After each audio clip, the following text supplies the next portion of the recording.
I really wish you wouldn't do that. All right.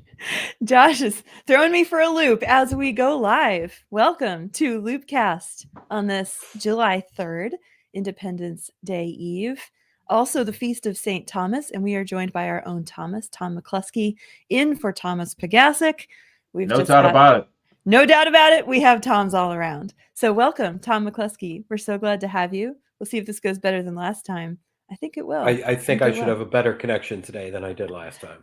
Excellent. And I can see behind you, you are advertising our book, For God, Country. Oh, I'm on both sides now. For God, Country, and Sanity. Tom has 3 copies. That means it is awesome. If you have not gotten a copy yet, make sure that you go to CatholicVote.org, go to our store. And while you're there, you could pick up some Donald Trump merch because we have Catholics for Trump merch going on there as well. Go ahead and pick it out. But first, make sure you are subscribed and you have hit the notification bell so you know when we go live every Monday, Wednesday, Friday at 11 a.m. Eastern. But enough about us. We have a lot to talk about today. We continue to see the story is still live of Biden's meltdown at the debate last Thursday night.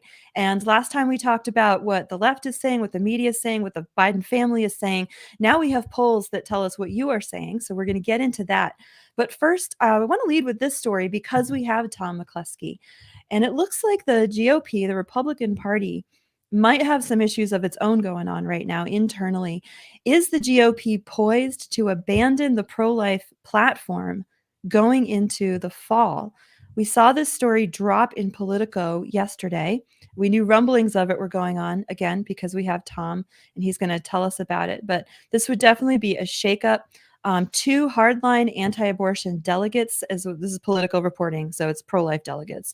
So 2 pro-life delegates have been stripped of their positions, according to some internal reporting from the Republican National Committee, and this could affect the party platform going into the convention. So Tom, because we have you, I wanted to ask, this can feel like insider baseball, but it actually has a lot of influence on the way a potential Trump presidency could play out. Can you give us a little background on party platform, the pro-life movement, Republican Party? Sure. And first, a little background on my favorite subject myself. I've been working on the platform directly since 2004. I've been going to conventions since 1992, but working on the platform since 2004. And you trained under Phyllis Schlafly, hero of mine. Right, Phyllis Schlafly, who Yep. One of the most wonderful women I've ever met, and one of the scariest people I've ever met. You did what Phyllis Both asked are you to true. Both are true. However, the platform itself, thanks to Phyllis, thanks to Ronald Reagan's leadership, and thanks to a man named Bill Gribben, an unsung hero of the pro-life movement, since 1980, the Republican platform has been pro-life and solidly pro-life, calling for a human life amendment, recognizing that all human life is sacred and needs to be protected. And that has ultimately always been the goal, is to reach a society where abortion is unheard of, not banned or things like that, but unheard of, where people don't even feel like they need to choose abortion because the other option of life is just so inviting. Now, for the first time ever, there have been attempts in the past, like Bob Dole tried, John McCain tried, Mitt Romney tried to weaken the pro-life language to more reflect their weak positions on life. But the platform itself represents the Republican Party, not just the candidate at the time. But now, for the first time ever, it looks like it will be weakened. And why should anybody care? I mean, the platform, it's personal to me, as I explained. But as I've tried to explain to people, it's kind of like Jenga, if you know that game. And if it's the foundation of the Jenga game. And if you take out that piece of the platform, it could be the downfall for pro-lifers. Because if you add in, like, okay, he's for exceptions. He picks Burgum for VP. And that means that those squishy Republicans currently, like Nancy Mace or Karen Lake, or even like a Byron Donalds, has excuse that, okay, if Donald Trump isn't going to be fully pro-life, I don't need to be either. And eventually what you have is pro-lifers find out that they don't have a home anymore in the Republican Party. So that's one thing behind the scenes. People like myself, Or Congressman they call Tim themselves Gilscamp. pro-life. They call themselves pro-life, and they just are basically effectively pro-abortion. Right. Right.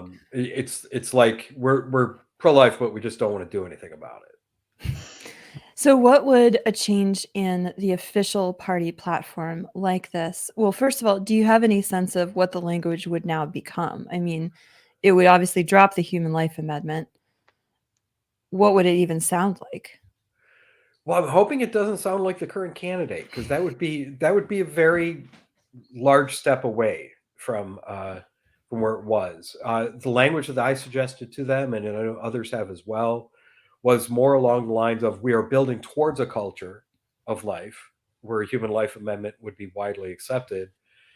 And then I said, just list all the things that Joe Biden has done. Don't tell me there's no federal role, when since 1973, the federal government has subsidized and paid directly for abortions with billions of taxpayer dollars. If you truly believe there is no federal role, then make the federal government neutral.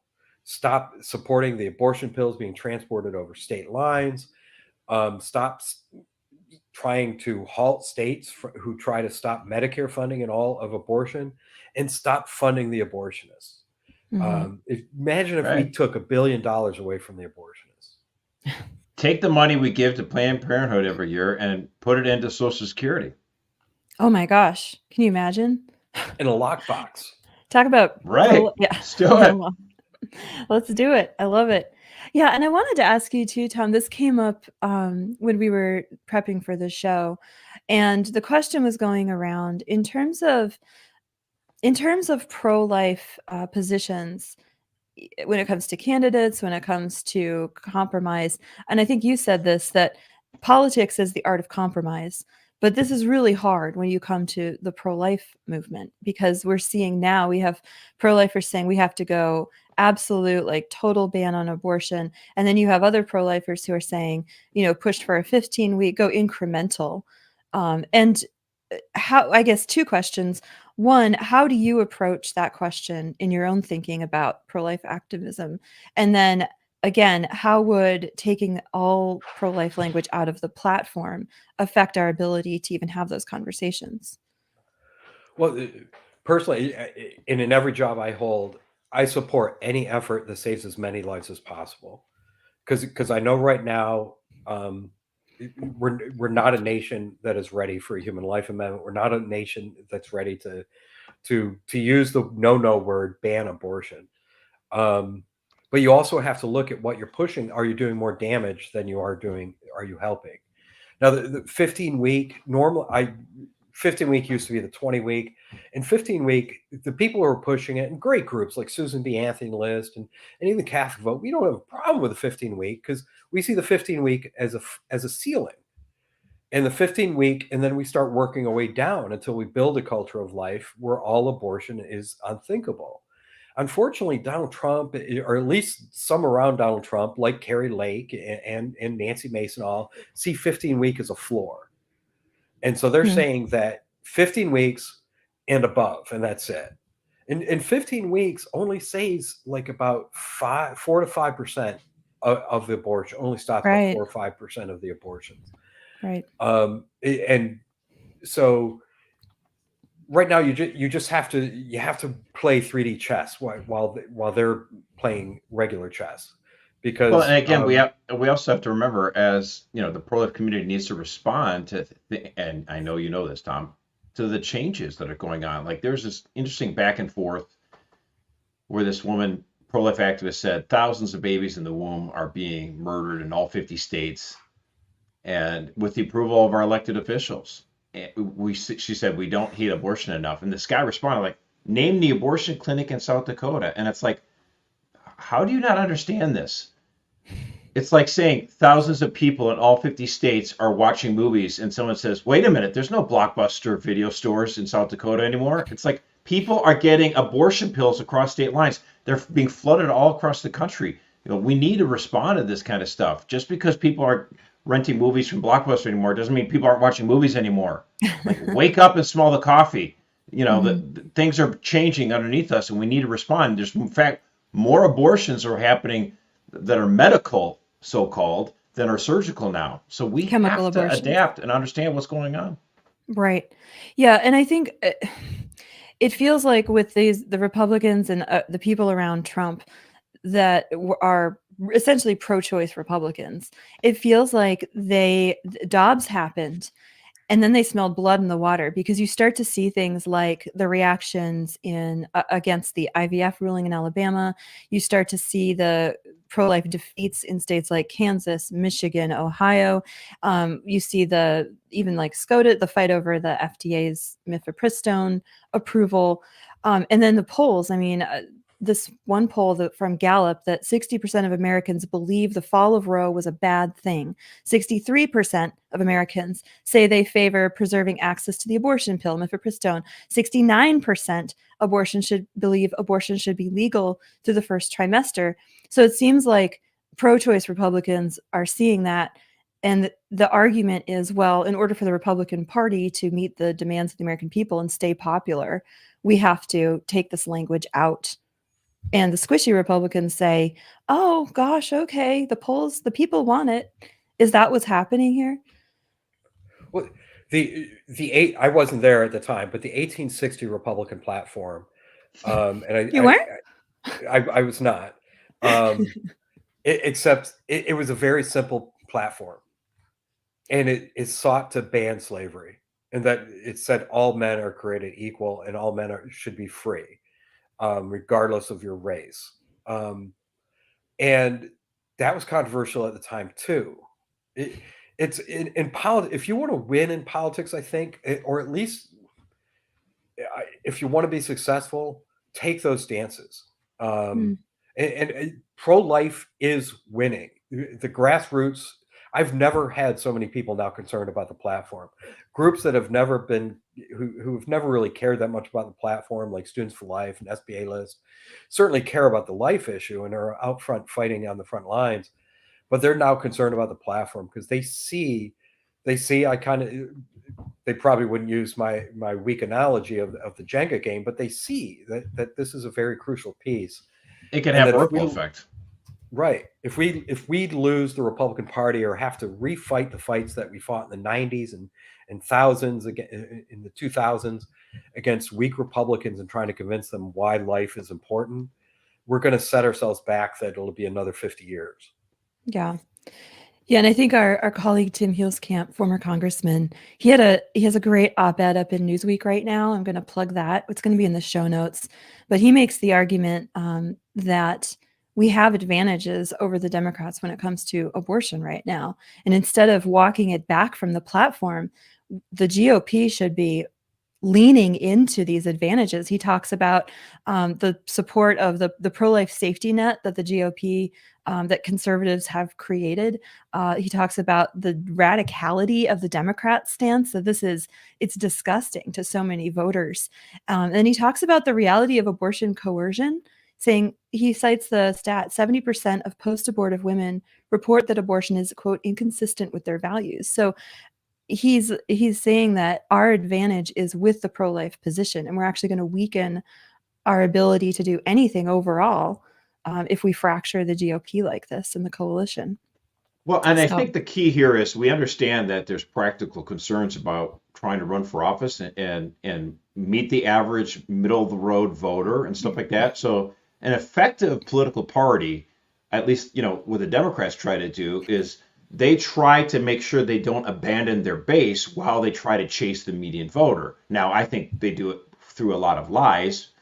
However, the purpose of a party is to not abandon your base while you try to win that marginal swing voter. So for Republicans, yes, it might make sense for Trump to emphasize, hey, look, I called for Roe to be overturned so this could be kicked back to the states, and let Arizona decide and let Nevada decide, and whatever. That's very effective rhetoric. That's fine. Just in the process of doing that, don't abandon the ideals that your base cares about, like trying to actually protect unborn children. So, you've got to, there's that tension here, but you can't just do it. It can't only be about trying to chase that middle voter, that, swing voter. and abandoning your base. You can't do that. That's cutting your legs off. Well, speaking of effective political parties, shall we talk about the great replacement theory? We're going for The new replacement theory. the Yeah. new replacement theory. Yeah, so the Democrats, we continue to struggle in the wake of the disastrous debate performance. We saw digging in heels. We saw the media saying, oh my gosh, we never knew. He's senile. Oh my goodness. How did we not know? We saw, this was Oh before we my get in. goodness. Oh my goodness. I'm looking right now at the betting markets, okay? Yeah. And We talked about it these just Monday. Yeah. So people who are actually going online to bet their own money right now, who will be the Democratic presidential nominee? And online right now, the betting markets say 52% for Kamala Harris, 29% Joe Biden. It was just this, like, I mean, this is, I can't even believe this. This is only 3 out of 10. I mean, oh my goodness. Unbelievable. And it And I just keeps, go ahead. I think you've all explored like just how much Kamala Harris. Nobody wants Kamala Harris except for maybe Kamala Harris, and what kind of chaos it would create. Joe Biden's their nominee. It's we can speculate all we want, but their main argument. It's a losing argument that we're seeing is that they're the party of stability. They're the party we can run things. And this would just be total chaos, except I, for one, welcome it. Because anybody who's happy with the status quo in Washington, D.C., something is wrong with you. A little chaos and shaking it up every now and then, as Thomas Jefferson used to say, is not a bad thing. I thought the Pope Francis said that. Is that Thomas Jefferson first? I don't know. Well, Thomas Jefferson, it was more about, Josh, you should remember the quote. It was about revolution every now and then is a good thing. The tree of liberty is, the blood of tyrants Right. and patriots both. Right, exactly. Yeah, this was an interesting story on Semaphore this morning. And I don't read Semaphore too often, but once in a while it's good to dip in. They have great stuff. But the headline was, on a private call, Democrats weigh comatose or dead Biden and alternatives. And they have a recording of this call between Super PAC donors for the Democrat Super PAC American Bridge, a bunch of high-paying donors, and they're talking to advisors like James Carville, who was an advisor for Bill Clinton. They're talking to Paul Begala, Reid Hoffman advisor Dimitri Melhorn, and they're asking how they can push Biden out. And James Carville's agreeing. I know they're agreeing that, like, how, this would be great. But then one of the advisors wait, who was that? Oh my gosh, I got to get this. Melhorn. He pipes in, and you can hear it on the recording. He says, Kamala Harris is more threatening to those swing voters than a dead Joe Biden or a comatose Joe Biden. So toxic. Unbelievable. I mean, she is. We had a little issue with our technology. We were censored by Paramount Plus on Monday for playing a Kamala Harris campaign. Joe Biden campaign video in which she just comes across as incompetent. So if Joe Biden is incompetent by reason of senility, she's incompetent by reason of debility. There was another who was saying that. Well, and like these reports, I mean, so like right now. No, go ahead. Go ahead. No, Axios. Paramount. Mercer, bring. I'll try and be a good host here. Mercer. Okay, Yes. so Axios is reporting that, as well this morning, that Democrats on the Hill are more upset about the White House reaction to the debate than the debate itself, which they're not particularly happy about. They said Biden hasn't even talked to Hakeem Jeffries, the House Democratic leader who wants to become the speaker. They're counting on flipping the House this year. Like the Republicans only have like a 3 or 4 seat majority, and they're thinking, hey, great, let's win the House. And now all these dreams of theirs could potentially be going down the drain because of this abysmal performance by Biden in the debate, and then the ham-fisted, Keystone Cops reaction to the debate, like they are just floundering. I mean, yes, you see this yesterday, the press conference. Oh my Biden goodness. comes out and he talks for a total of 4 minutes, and he's got the John Boehner orange spray tan bonzer. I mean, is he trying to look like Donald Trump? I don't even understand. This is Orange the man. most ridiculous. Scoring I high guess if polls. you can't beat the orange man, become the orange man. It's like this so ridiculous. Like, what is going on? Like, and then the Democrats are freaking out because they're like, wait a minute, do you hear what happened? Hunter Biden is now in all the big meetings. He's like walking around the room. He's the consigliere. He's like the chief now, making sure all the decisions are done in the best interest of his dad. And the Democrats are like, what? This is maddening. You and I mean think to convicted myself, felon Hunter Biden? I thought convicted well, wait a minute felon now. was He's an international energy specialist. He's a successful art dealer, and he's the smartest man President Biden knows. So why are Democrats freaking out about this? 10% for the big guy. Yeah. You know who was 90% not for the freaking little out? guy. Corinne Jean-Pierre. Corinne Jean-Pierre was not freaking out about this. She made her first appearance yesterday, first press conference, first White House press corps.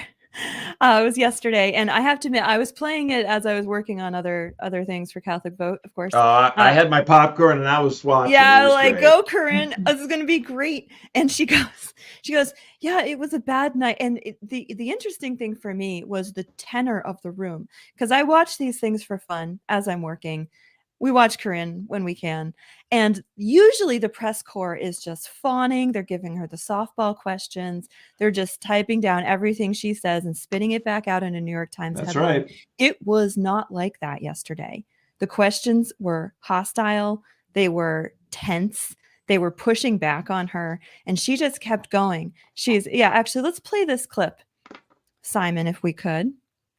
After the debate, did the president get examined by a doctor, or did he get a neurological scan?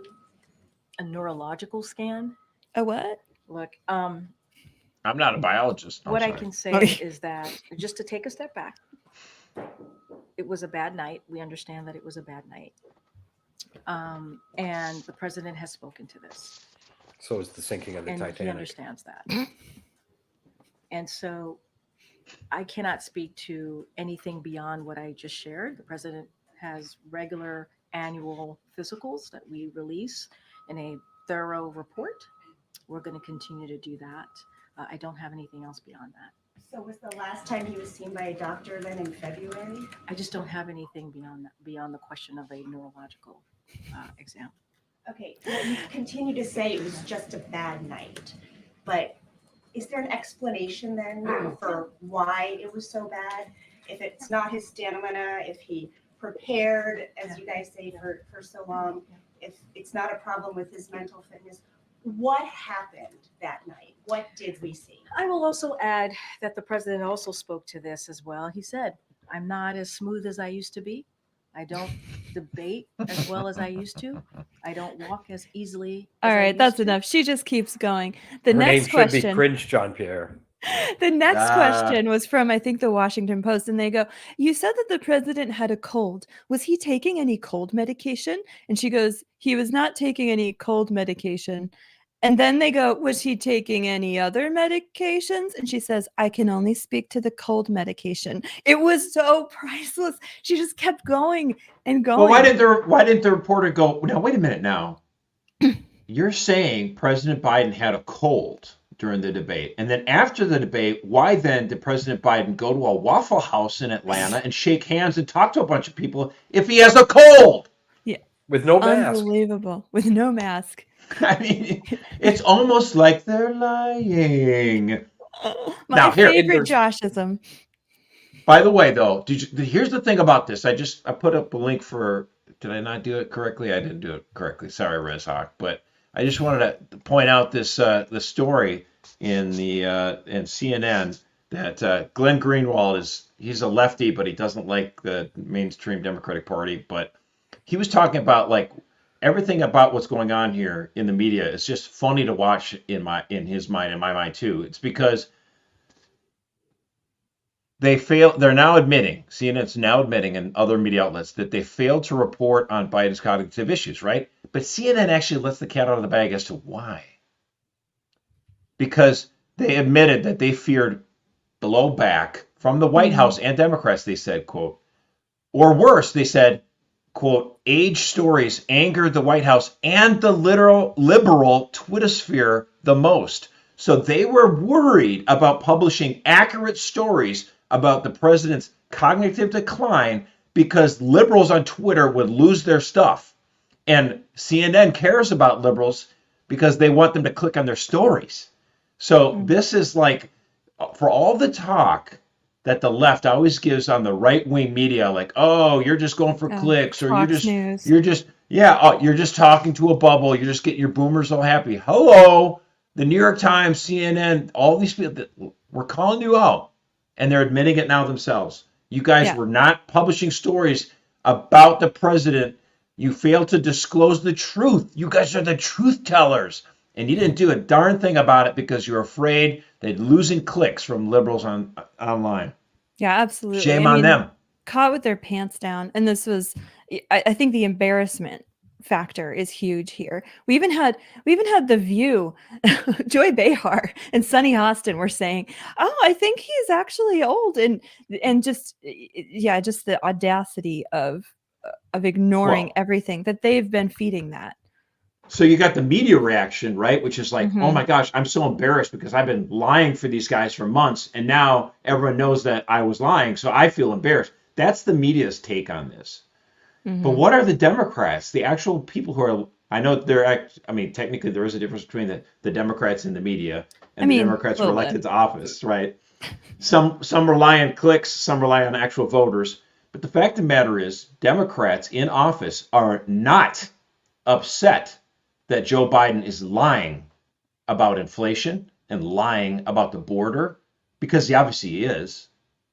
They're upset that he did poorly in the debate and is not lying effectively. So they need someone else in there who can lie effectively. That's their conundrum, because they know they're trying to polish a turd. This is a terrible situation they got themselves in because they've ruined the country. Yeah. And it's their lie too. It's not that they're just mad that he's not lying well enough. He's in danger of exposing all of their lies. And that's why you're starting to see this dribble of, because politicians usually the main thing they care about is one thing, and that's themselves and their survival. Right. And right now, if they're seeing that Joe Biden is going to be a drain, they're going to fight against it and start speaking out stuff that they've probably been saying since 2020 behind closed doors. Right. Which is why yesterday we saw those internal polls that the Democratic Party sees. Now, these internal polls, for people to understand what they are, this is where the political party does a poll to find out, how's our guy doing? How is this candidate doing? And they allocate resources accordingly to find out how these candidates are doing. They don't just rely on the CNN poll or the New York Times poll. They do their own polls. Political parties do their own polls. And the internal political polls, if they're awesome, you release them to the public. If they're terrible, you keep them to yourself. But these polls, these internal polls that showed that Biden wasn't doing so good before the debate, but then dropped 2 points universally, every state across the board. These polls got leaked to the public. That someone gave it to Puck News. And it's like, why did they release this? It's because the Biden campaign, the Democratic Party now has more leaks than the Titanic. I mean, they are freaking out, and every man's for. Tom is right. In politics, it's always every man for themselves. They're always everyone looks at their own butt and their own interest first before they for the good of the party. Yeah, give me a break. They're looking after their own skin, and they release that poll to try as a shot across the bow, saying, "Hey, we're in trouble." And then, what a surprise! There's a CNN poll, that says Kamala Harris would do better against Trump than Biden. Like, that didn't take too long for Democrats to push that poll out. Shocking. Yeah. And just to throw a few more numbers out there, we're seeing Trump with double-digit leads in Georgia, North Carolina. I mean, that's like even going out of swing state territory, right? And we're seeing Biden's deficit in Pennsylvania, Arizona, Nevada is over 7 points. And Minnesota, Virginia, Maine, and New Mexico are basically dead heat. They're Dead now heat. on the board. Dead heat. Yeah.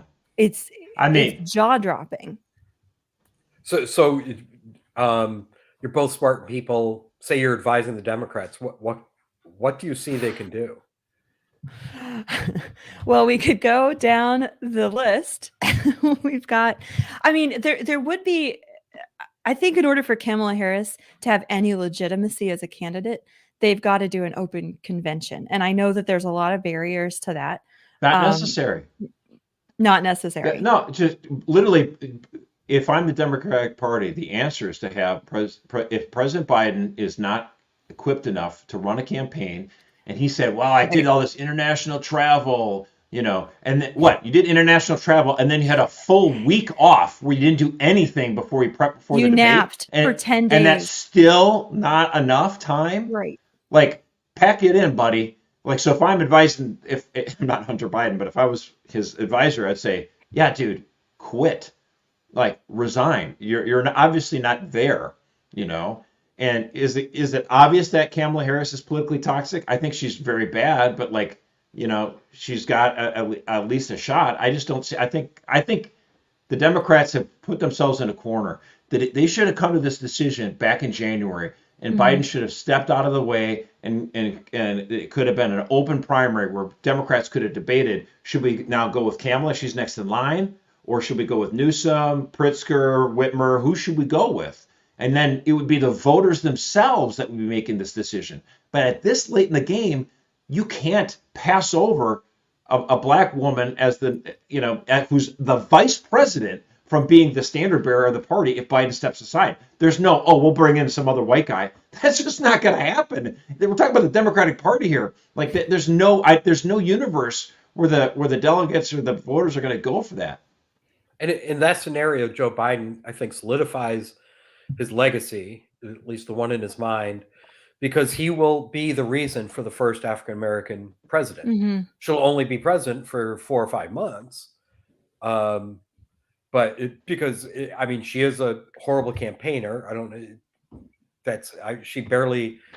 even think she made it to one of the primaries when she was running for president herself. But I do think that's probably the best solution for the Democrats, and try to recoup for 2028. Yeah. Then they would have the that cart narrative. before the horse, and I hate Right. to. I always want to be the tortoise and not the hare whenever we're having these races. But I look at the scenarios and I don't see how the Democrats pull out of this. Yeah.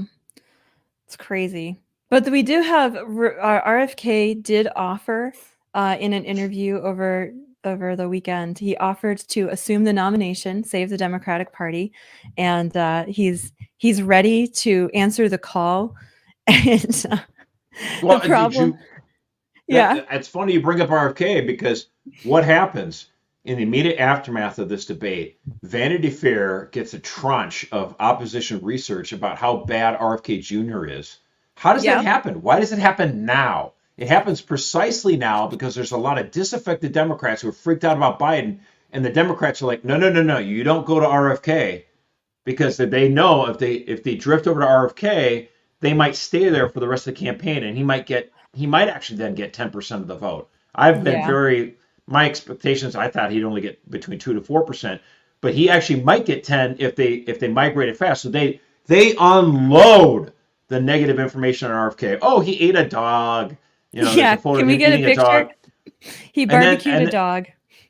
And then the other thing that they and he kind of had some sort of reason, like, oh, that's not really what it was, and whatever. But he then said it was a goat. And then there was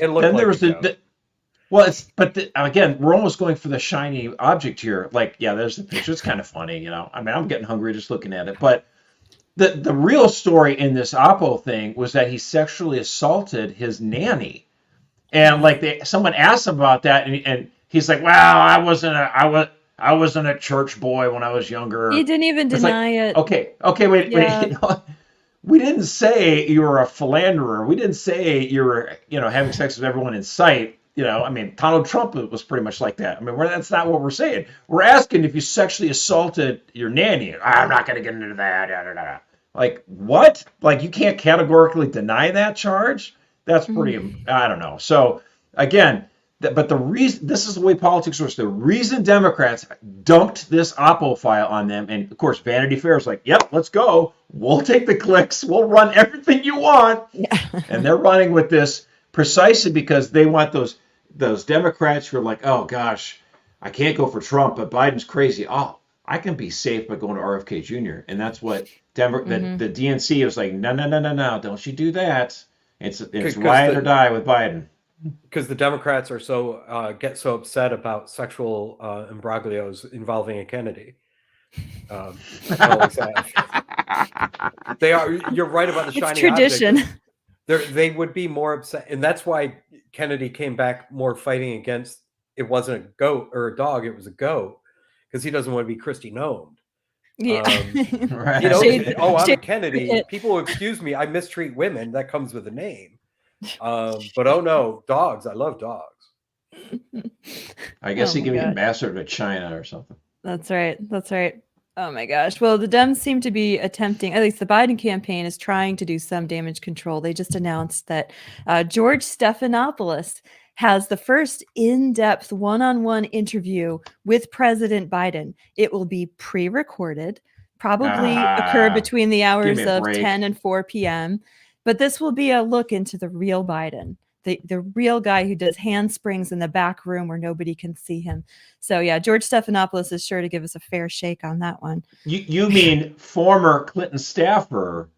Oh yeah. And now ABC news anchor gosh. George Stephanopoulos, and it's not live, so give me a break. I mean, like, who believes that this guy's got mental acuity? Like, they could do 78 edits on this thing. If it's not live, forget it. What a joke! I mean, every time they put out these video statements from the Twitter or Instagram accounts, and Joe Biden sounds lucid because they've done like 48 cuts. It's 48 cuts talking in to- 17 seconds. I know it's hard Right. not to sound lucid. 1,000 different camera angles. You know, how many hours did it take him to record that 52-second soundbite? You know, it's a joke. Well, hopefully that happens this time as well, because we've had to deal with George Stephanopoulos for like 30 years now. It'd be great to have him caught with his pants down. I'm sorry, I'm thinking about Kennedy. I don't know about that imagery there. It'd be great to have him finally caught to being the Democratic stooge that he is. Oh, well, we'll see. I don't think they'll let that happen. But the one thing that has been the most amazing about this whole, I mean, I try not to gamble too much. My money's still on that Biden's the nominee. But if there was one thing that's been the most shocking in all of this reaction, I mean, Tom said that this is going on 6 days. It's pretty much a whole week now. That is very shocking. I think that's the second most shocking thing. The Number longevity one, of the story. Yeah. Yeah, and that's the second most. That's the second most surprising thing. The number one, though, that Donald Trump has remained quiet.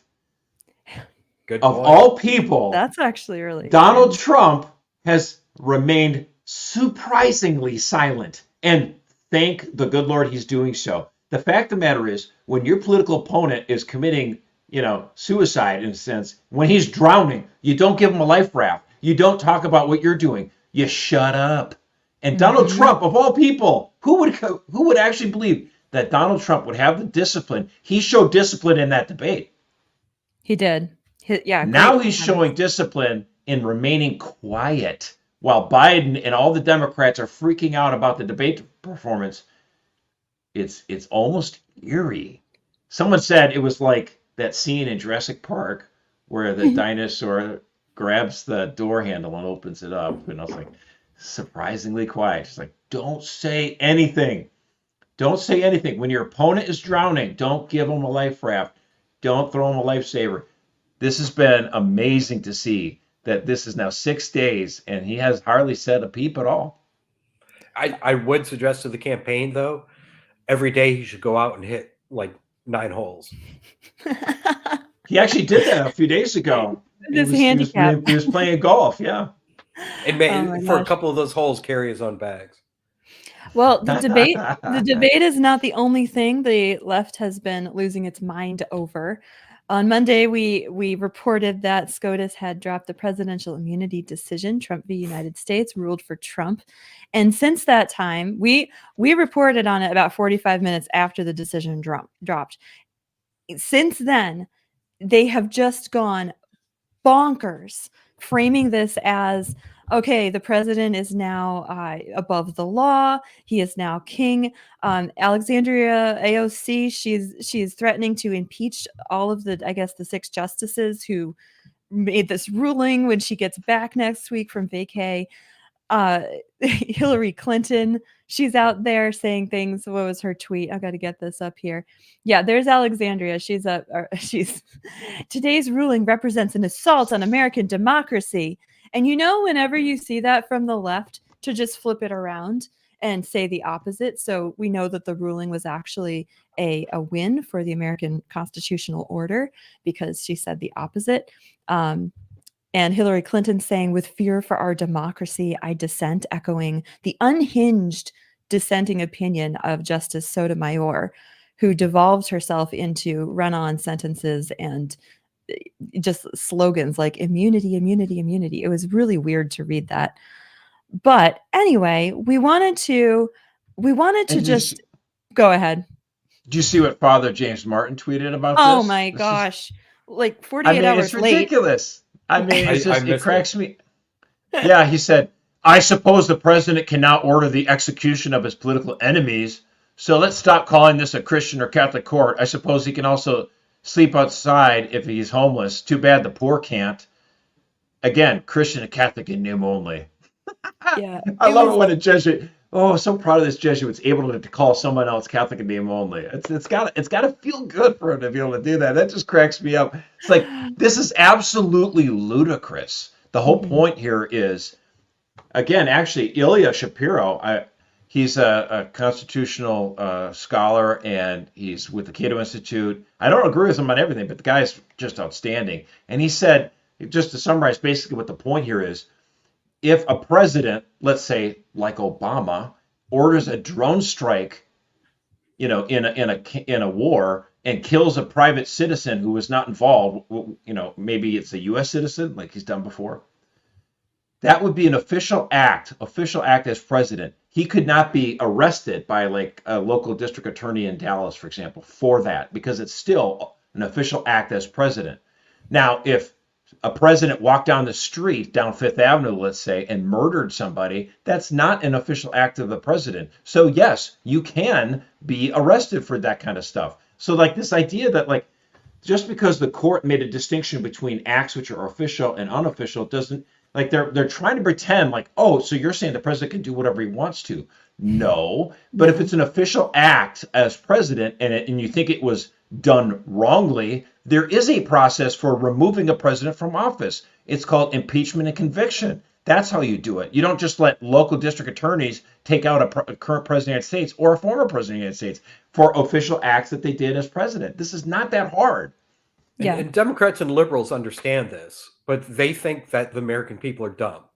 And they think that if they could just convince people, I mean, they're literally going out there with straight faces and saying that, so what you're saying is Donald Trump could just weaponize the federal government and use it against his opponent. You mean like Joe Biden? Wait, like, whoa. I know, it's like. Whereas the whole reason this case came about in the first place was because that's exactly what Joe Biden has tried to do. The irony is just abound. But not only that, they're also saying things like, they're coming out and suggesting that, well, okay, under this ruling, Joe Biden should just take the military and take out all the conservative Supreme Court justices. Like, there are commentators actually advocating for violence as a result of this. And it's not violence Donald Trump against his opponents.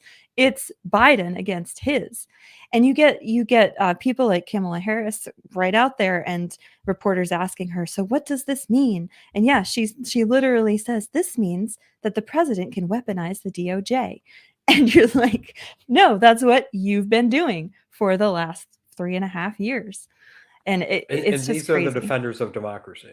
Exactly. But I think the reason why they are just so bald-faced lying about this, it's a symptom of their desperation, and that they are absolutely ruthless. They have no compunction about lying, like you said, bald-faced. You read the actual decision, and it says the opposite of what they are saying. And it's unbelievable, because it's not just official acts, Josh. It's actually a very a subset of official acts that are immune. It's the core constitutional responsibilities of the Right. president that are immune. And then Chief Justice Roberts, he's no hardliner when it comes to like originalism or anything like that. He's waffled a little bit in the past, to put it mildly. But Chief Justice Roberts actually ends up kicking back many of the Trump charges to the lower court and saying, okay, here's your broad parameters. Now you figure it out. So he's actually divesting the Supreme Court of some of the power that it was asked to exert in the Trump case. But again, the leftists are out there being like, the Roberts court has sided with Trump, and they are political and they have to be dismantled. And I think this is another symptom of the left wanting to dismantle our institutions. And there's calls to dismantle the court, to pack the court, and they're just totally attacking that institution. Yeah, I mean, the left is full of political arsonists, and I really would like Trump or J.D. Vance or somebody to just come out and level with the American people about really what's going on. It's like, listen, we've got ourselves in a lot of trouble here, and if the left continues going insane, like, it's just not going to be an easy ride here. Like, we need the left to be, we need two sensible political parties, because the Democratic Party has gone insane. It's like, stop being communist. Stop promoting like this porno books in schools. Stop acting like every court decision is the end of democracy.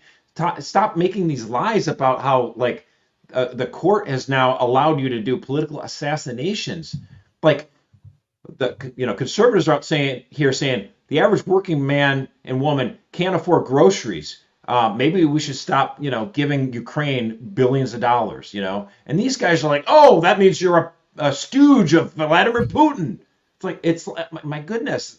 As somebody said, it's like sitting next to a schizophrenic on a cross-country bus ride. Well, what is going on here? We are stuck together for a while. So could you stop being psycho for 5 seconds, please? And we can try to get some things done. But I mean, I just feel like we have to understand what is going on here.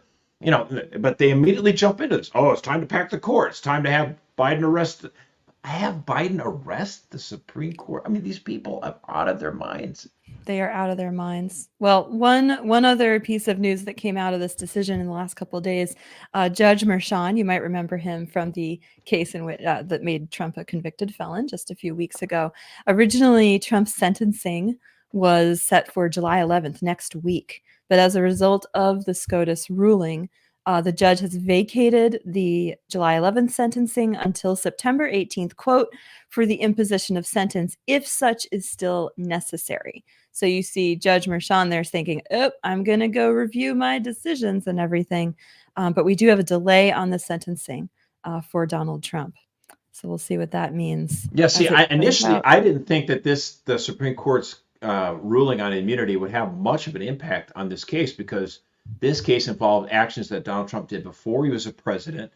And obviously it had nothing to do with an official act of the presidency. He wasn't president. Paying off a porn star is got nothing to do with any official act, obviously, and deplorable. But the whole point is Jack Smith, Alvin Bragg and these guys could have crafted their entire case against Trump on this payout scandal without including anything or involving anything to do with his time as president of the United States. But because they were apparently in a rush and they wanted the smoking gun and they wanted to bring in Hope Hicks to testify about what he said, because he authorized the payout, or did some cover up of the booking or whatever that make the case. So they used testimony of people who were serving with him in office to try to invalidate this. So therefore, they've just opened up an opportunity for Trump's lawyers to say, well, hey, wait a minute now. Don't I have, immunity on this stuff? This has got nothing, so Again, whether or not he wins, you've just delayed this now again. Now I just feel like the Alvin Bragg, the Democrats, they keep floundering over themselves on this stuff. I do think Bragg and the Democrats, though, were also looking for an exit door and are using this as an excuse, because all they wanted was the title "Felon Donald Trump." Because I mean, you saw right away the media and the Democrats, everything now they don't say Donald Trump or former President Donald Trump. They say Donald Trump the felon.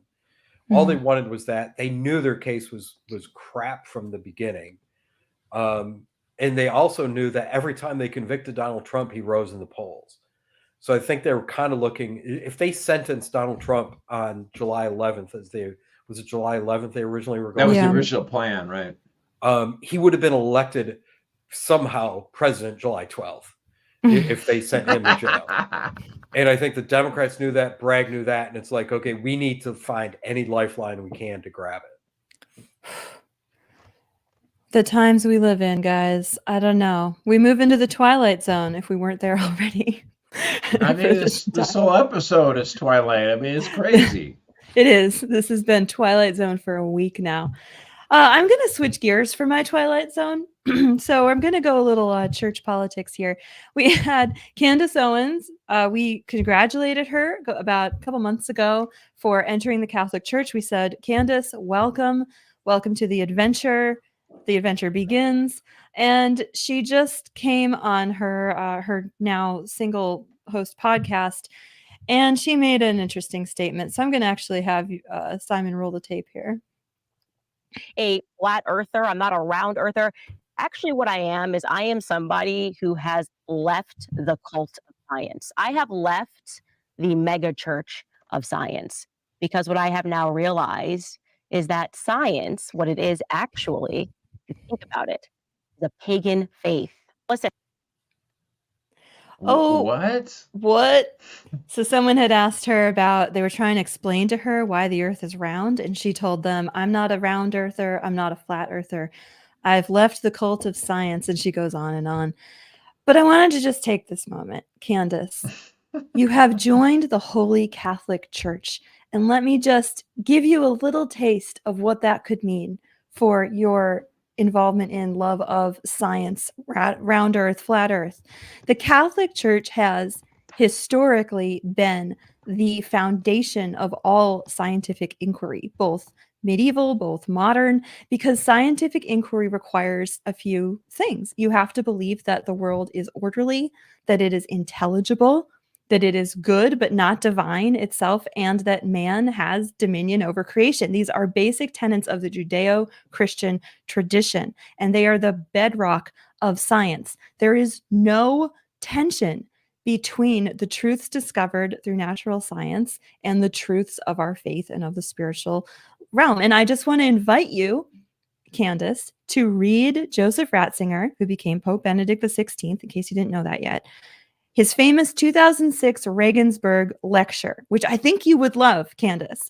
He pointed out that modern science tends to reduce reason to technical proficiency in order to make man the master of nature, in order to basically rape nature. And that this actually narrows the horizons of scientific inquiry. And Ratzinger goes on to point out that, yes, that is a cult-like faith in science to save us, but that is not the Catholic Church's view of science. And later on in the Academy, in his address to the Academy of Sciences, he said, science gives only what it is meant to give. Science requires faith as well. And so, Candace, I would invite you to not see science as a cult. Modern science has devolved, absolutely, but to come out with a statement like that is to ignore what science does for our knowledge of God, of the Creator, and of creation. Check out Regensburg 2006 lecture, Joseph Ratzinger.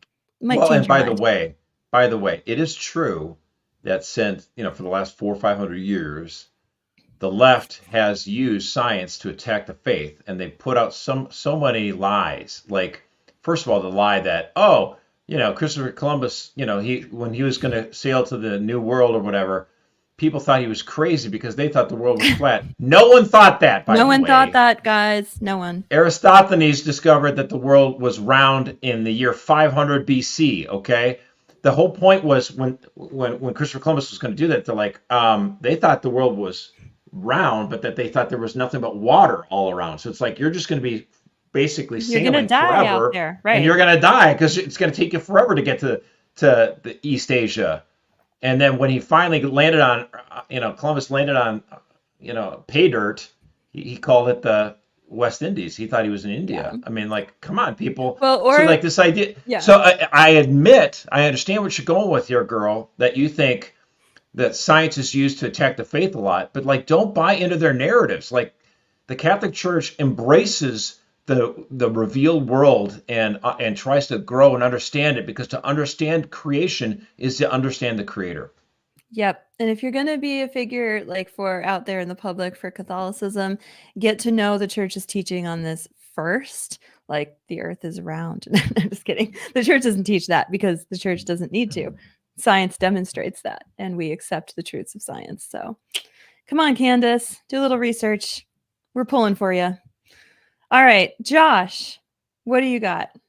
Well, I mean, so Joe Biden is out there freaking out, his campaign is or whatever, and they're trying to. I don't think he's freaking shift. out about anything anymore. I think he's just Maybe give me applesauce, right? Yeah, who knows?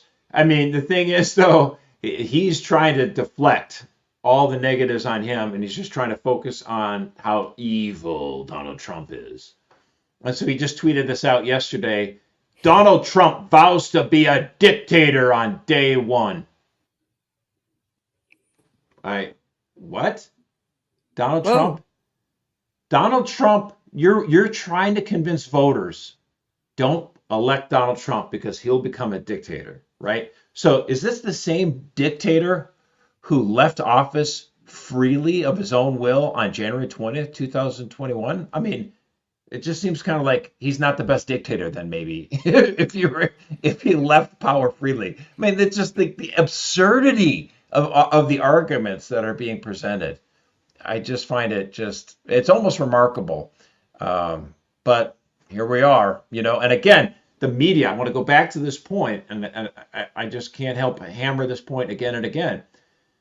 Charles Cook, he brought up a good point. He said, if you're looking for a broader takeaway from all of this, take how the press covered up Biden's infirmity because it wanted to protect the Democrats, and apply that to literally every single thing that it does on any topic, in any year, in any circumstance, forever. That's the takeaway of the corporate press. That's why you read the Loop. Yes, That's that's right. why we read the Loop. If you're not subscribed, make sure you're subscribed to the Loop every morning. It's great. All right, Tom, take us home.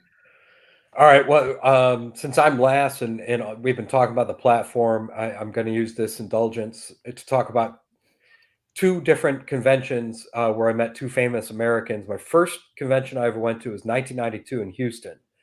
And I was working the Republican National Committee, and I was just a gopher behind the scenes and all. And the former president was getting up to speak.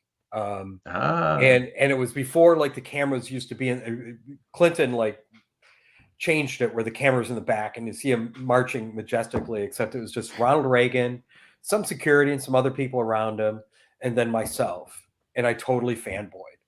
I was just like, oh my goodness, it's so great to meet you. It's so great to meet you. And he just took it all and finally just goes, well, that's nice, son.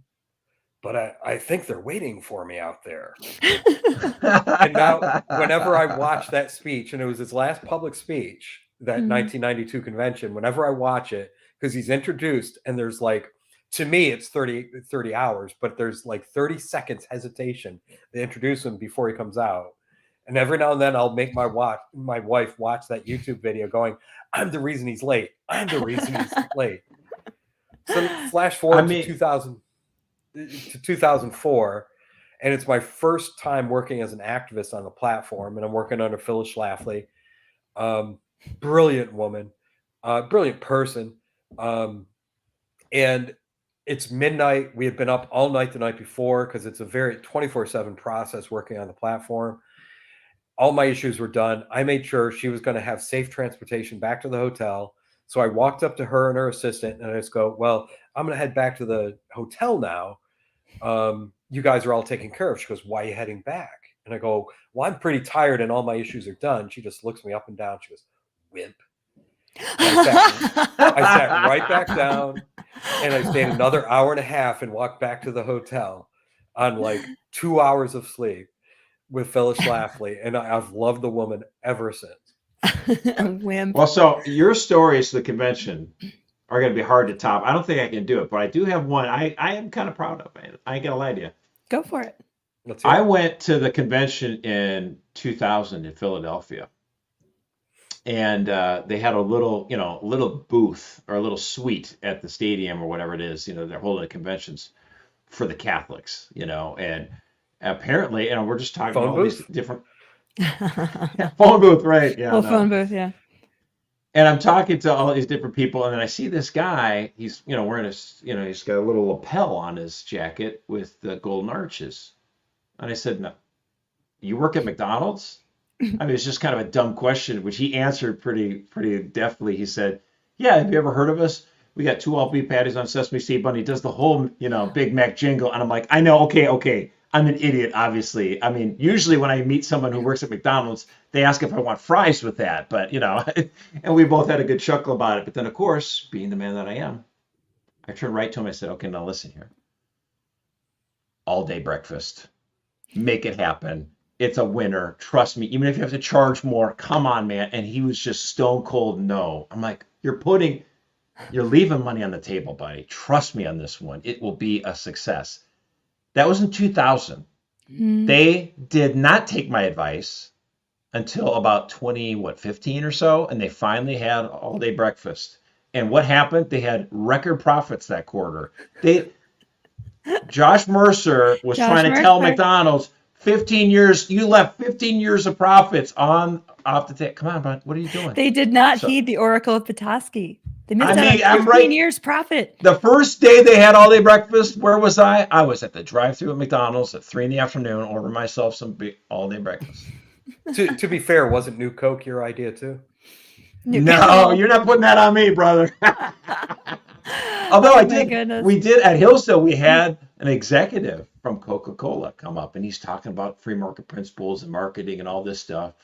And the one student just gets up and cuts him right in half. It's like, so tell us about New Coke. And everyone just loses it. And then he goes, well, there were some people who said this is just an ingenious marketing plan to get people really excited about Coke. And then there's others that I said, look, it was none of that. No one is that smart. No one's that stupid. We fumbled our way through that. I thought that was actually an honest answer. It was pretty fun. That's awesome. All right. Well, don't be a flub and make sure that you are subscribed to The Loop. We enjoy seeing you every Monday, Wednesday, Friday, 11 a.m. Eastern, right here. I also want to put in a plug for Kyle Seraphim, our coworker here at Catholic Vote. He has a show called Between the Lines, and we're going to be dropping a new one from him, I think, in Loop on Friday. So make sure that you check those out when you see them come across, because he has some great commentary on all the happenings as well. Yeah. This will be sign up for Catholic Vote's YouTube page, and you'll get those videos automatically. Yeah, he's over on the Catholic Vote channel. We're here on LOOPcast channel. Again, make sure you subscribe, hit the notification bell. The best thing you can do for us is pray for us. So let's end in prayer. St. Fidelis, Our Lady of Guadalupe, St. Thomas More, pray for us. Have a great 4th of July. Independence Day tomorrow. And yeah, we aren't here live on Friday, but we do have a great show for you. It's all pre-recorded, wrapped up in a bow. It's going to drop at 11 a.m. Friday. Make sure you're in the chat, because then you might want to comment on who actually wins the pool. We've got movie heroes and movie villains, according to Pogo, Erica, and Mercer. So check that out. And we will see you next Monday. Thanks.